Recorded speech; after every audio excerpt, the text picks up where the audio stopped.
3 activités à faire quand t'as pas le moral, que t'as besoin de te vider la tête, bref, quand t'as besoin de prendre du temps pour toi. La première activité que j'adore faire, qui me détend, qui m'aide à me vider la tête, c'est le journaling. Le but, c'est de laisser parler ton cœur, de libérer ta créativité, de faire vraiment ce que tu veux avec ce journal, un petit peu comme quand on était enfant et qu'on avait un super journal intime, on écrivait tout ce qui nous passait par la tête. Là, tu vas pouvoir mettre des stickers, faire des collages, des dessins, écrire tout ce que tu as envie d'écrire. Si jamais tu manques d'inspiration, même si le but étant de réveiller ta créativité, n'hésite pas à aller sur Pinterest, il y a plein de choses. Tu peux t'inspirer, il y a des collages, il y a des stickers, bref, tu vas trouver ton bonheur.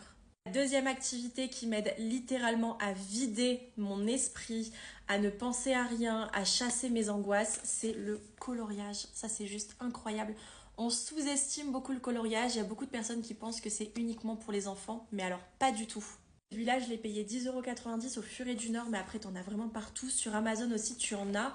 Tu as plein de coloriage à l'intérieur. Et là, tu es parti pour colorier pendant 10 heures, pour ne penser à rien, pour te vider la tête, pour laisser parler ta créativité. Et puis, surtout, ça va t'aider à guérir ton enfant intérieur. Et ça, c'est incroyable. La troisième et dernière activité que j'adore faire, celle-là, j'avoue que je la fais à peu près une fois par an, en général en début d'année, c'est de fabriquer mon propre vision board. Donc le but étant de faire vraiment un tableau avec les inspirations de ce que tu souhaites devenir, de ce que tu souhaites faire, des citations qui t'inspirent, des photos qui te marquent. Où est-ce que tu te vois littéralement dans 5 ans, dans 10 ans?